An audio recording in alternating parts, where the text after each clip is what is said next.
Hello, viewers. Welcome to Ezra Wellness, where you learn proven ways to help to live in. Today, I'm very excited because I have a colleague here that we are going to be talking about a very interesting topic, anti-inflammatory foods. Because you hear a lot about anti-inflammatory diets. So today we're going to dig right in. And it's a friend. We all went to the same program. She's also a registered nurse. That is what brings the bond even better, and she had devoted her life to helping people with autoimmune diseases to control with using diet and lifestyle changes. Her goal is that you use lifestyle to shift your personality, gives you the power to change your disease condition. Her name is Christina Tidwell, and I'm so excited to have her here.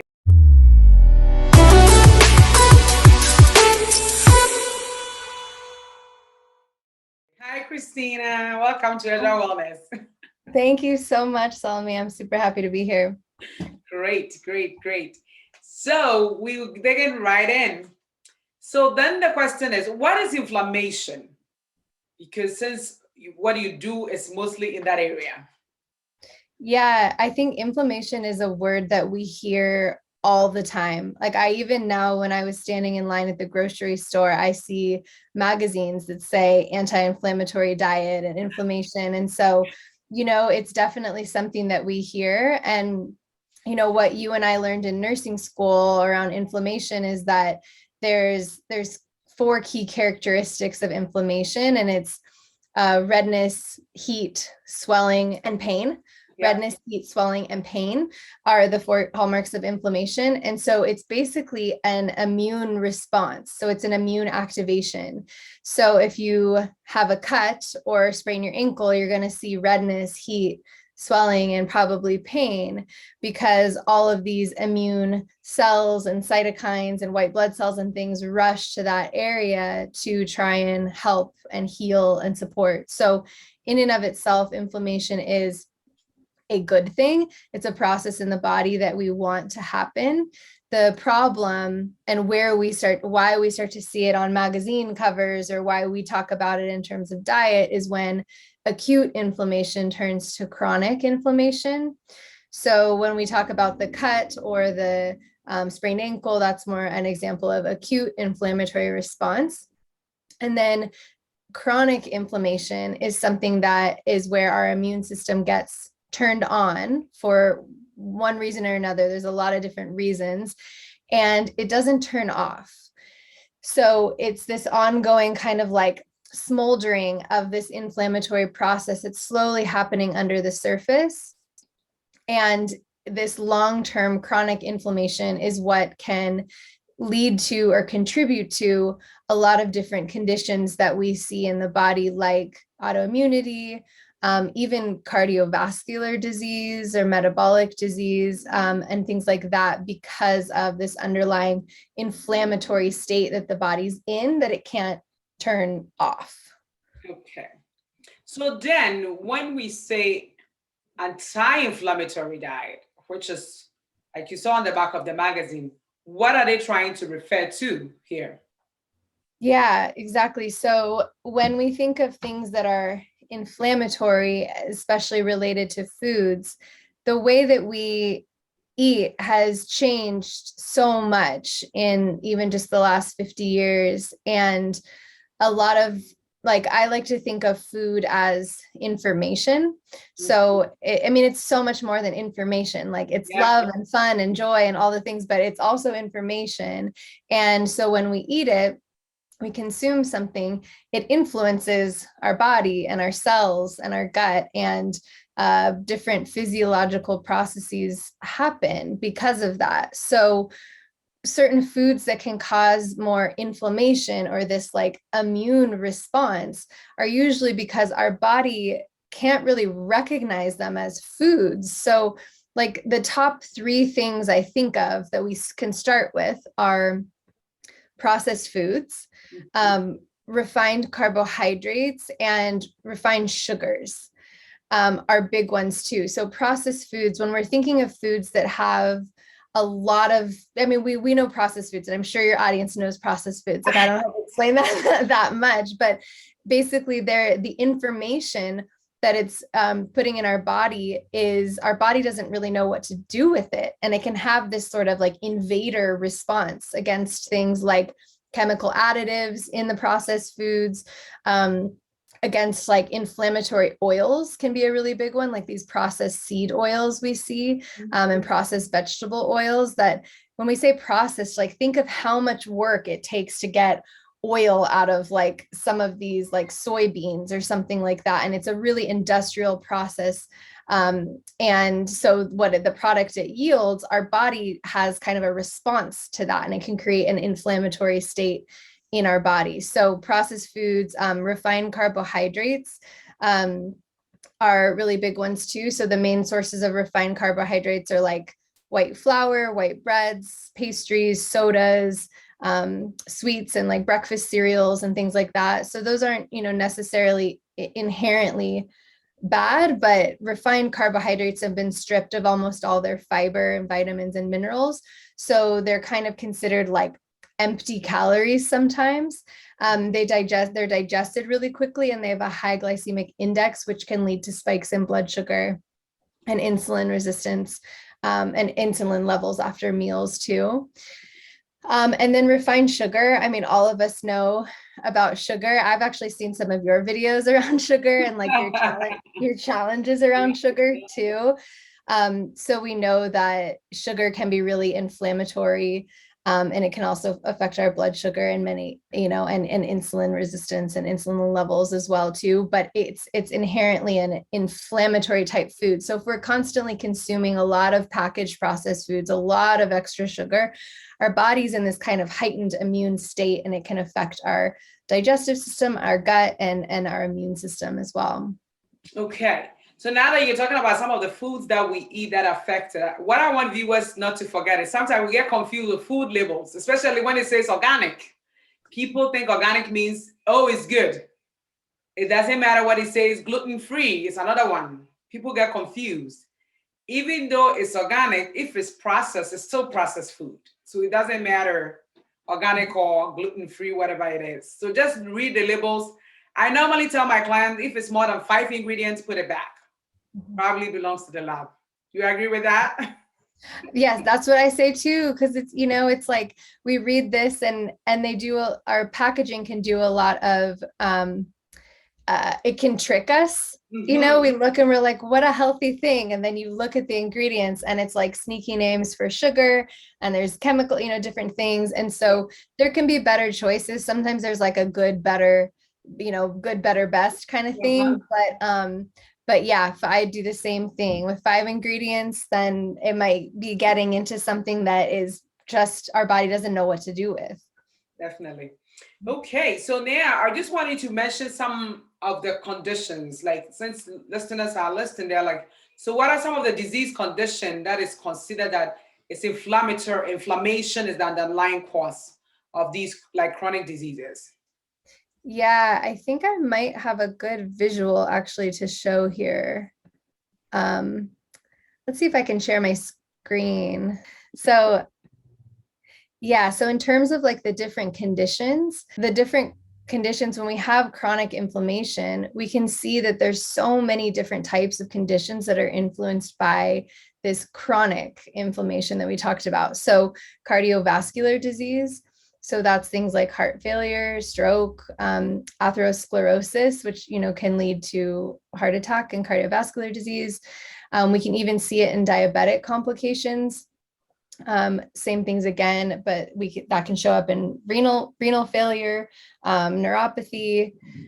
We can see chronic inflammatory diseases. So some of these are autoimmune in nature, but some can be inflammatory bowel disease, psoriasis, COPD, so it's affecting the lungs, rheumatoid arthritis, the joints, bone and muscular and skeletal diseases, even cancer. The immune system is affected when it comes to cancer. Autoimmunity and cancer can kind of be on like 2 sides of the same thing, but the immune system, again, we just have to keep going back to immune involvement. It's turned on for some reason. And metabolic disorders, like we've already kind of talked about, and neurological even as well. So there's some research into, chronic inflammation being linked to Alzheimer's. And sometimes people will even call that type 3 diabetes. So there's some links there as well. So I just wanted to show that that it's very widespread. So pretty much it involves a lot of conditions that this inflammation that we're talking about here could affect. Pretty much almost all diseases that you could come across, there is some component of inflammation to that condition. So now that we know this inflammation and the inflammatory foods, what are some of the foods that we're going to eat that will be anti-inflammatory? That is against inflammation.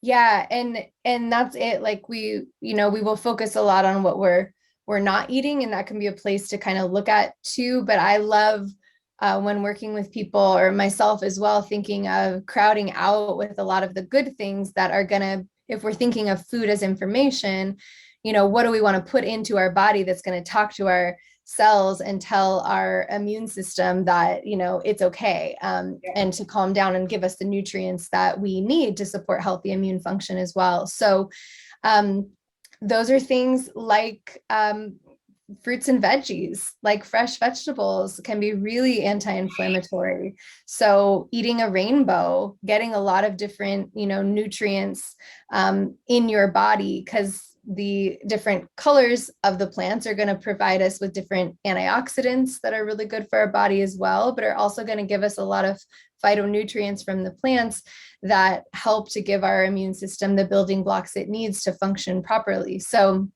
veggies for sure, good quality proteins. So, people will fall on different ends of the spectrum if they eat animal proteins or not, but proteins, looking of like where that protein is coming from and sourcing the best quality that you can within your budget and within your area and surroundings. And eating good quality fats as well. We're often like afraid of eating fats. There is definitely fats that we want to avoid when it comes to like those processed seed oils. Those are, and like vegetable oils and things like that that are in a lot of our processed foods that we inadvertently consume a ton of. We want to include really healthy, good fats. So that's going to be things like olive oils, olives, avocados. If you can do dairy, like a grass-fed butter can be okay for you. If you can't, then you would avoid that. Using like nuts and seeds or walnut oils, or just different more whole natural foods that are going to give us a lot of those omega-3s, fatty fish. A lot of times people will tout a Mediterranean type diet for anti-inflammatory, but one of the hallmarks of that is getting in good quality fats that are going to help support the body too. So really just starting from that base of real whole foods, thinking there first, like your rule of, does it have 5 ingredients?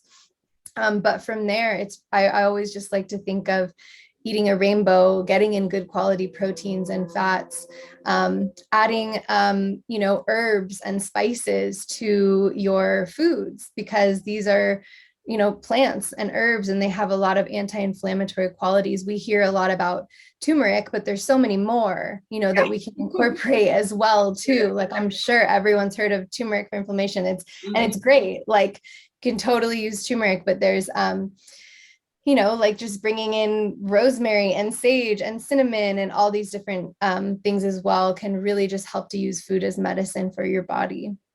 Great.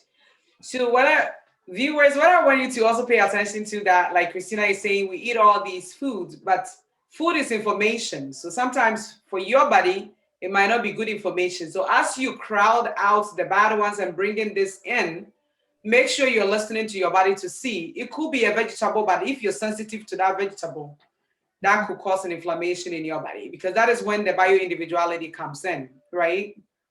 I'm so glad you said that, because that's the other piece of it too, is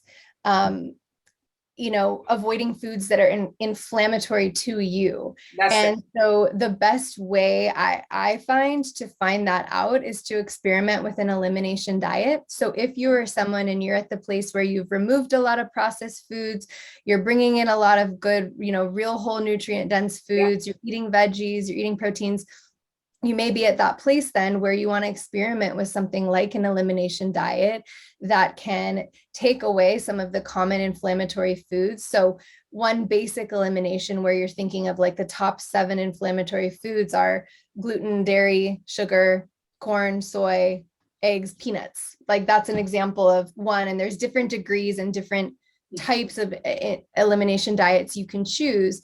But you may do something like that for a period of time to really clear out some of those potentially inflammatory foods, gluten being pretty commonly inflammatory one, especially for people with autoimmunity, and then work through a process of reintroducing them back in and noting how you feel.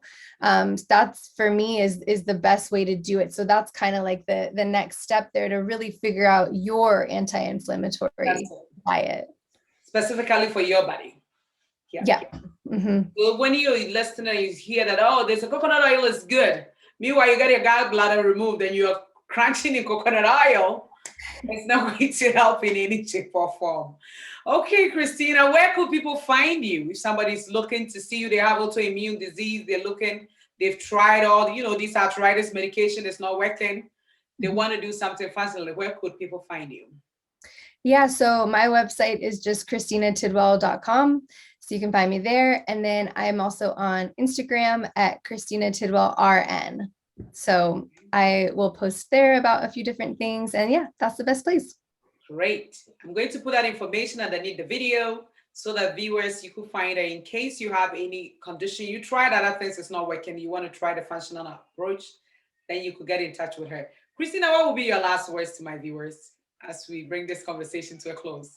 Yeah, I think I want to highlight again the individuality of it. I think when we're looking for information, we're always looking for what's the one thing that's really gonna help me. And I love the information that there's so much information out there right now, but I would say one of the biggest things is just definitely make sure you see what works for you and take that information, filter it through your own guidance system. And I know Salome can help you with that process too, because sometimes that feels hard to do. But that is really important in the process of figuring out what's best for you. Great. Thank you so much, Christina, for your time. I think this was a great interview. Definitely. We will do this again. Thank you so much for coming to Ezra Wellness.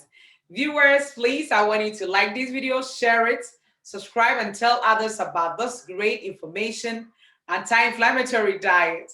Until we see you again, remember, this is Ezra Wellness, where you learn proven ways to healthy living. Thank you for your time. Thank you.